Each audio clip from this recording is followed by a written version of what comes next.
ભદ્રક, તાલુકો ઉના, જિલ્લો ગીર સોમનાથ। મારા બલદાણિયા સાહેબને મને એમરજન્સીમાં લાવવામાં આવ્યો। પહેલાં મને ભાવનગર લઈ ગયા હતા, પછી રાજકોટ, પછી અમદાવાદના ડૉક્ટરને બોલાવ્યો હતો, પણ રિઝલ્ટ સારું નહોતું મળ્યું। પછી તાત્કાલિક મને બલદાણિયા સાહેબ પાસે મને લઈને આવ્યા। હૃદયનું ઇકો કર્યું તો 10% જ હૃદય હાલતું હતું। બલદાણિયા સાહેબે કીધું અહીંયા રિકવરી થઈ જાય, રોકાઈ જાવ। પછી અહીંયા મને લાવ્યા પછી 10 દિવસ રોકાણો, રિકવરી આવી, હૃદય સારું 15% આવી ગયું। પછી મને અહીંયા સારવાર સારી આપી, સારી રીતે ડૉક્ટર સાહેબે સારવાર આપીને ડૉક્ટર સાહેબે જવાબદારી લીધી। દવા મારે 5 વર્ષ ચાલુ રાખવાની।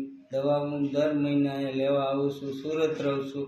સુરતથી મને અહીં બસમાં દવા મને મોકલાવી આપે છે। સારી રીતે મારી સારવાર શરૂ કરી છે। ડૉક્ટર સારા છે, જવાબદારીથી મને ઊભો કર્યો છે। જો મારો 20 કિલો મારો વજન હતો, હું બિસ્તરમાં ન દેખાતો, હવે મારું શરીર જો 65 કિલો મારો વજન થઈ ગયો છે। ને રિકવરી કરીને મારું 30% હૃદય ચાલુ કરી દીધું બલદાણિયા સાહેબે આજ જ ઇકો કરીને મને જોઈ દીધું ને સારવાર સારી બલદાણિયા સાહેબની, અતિશય સારું સાહેબનું।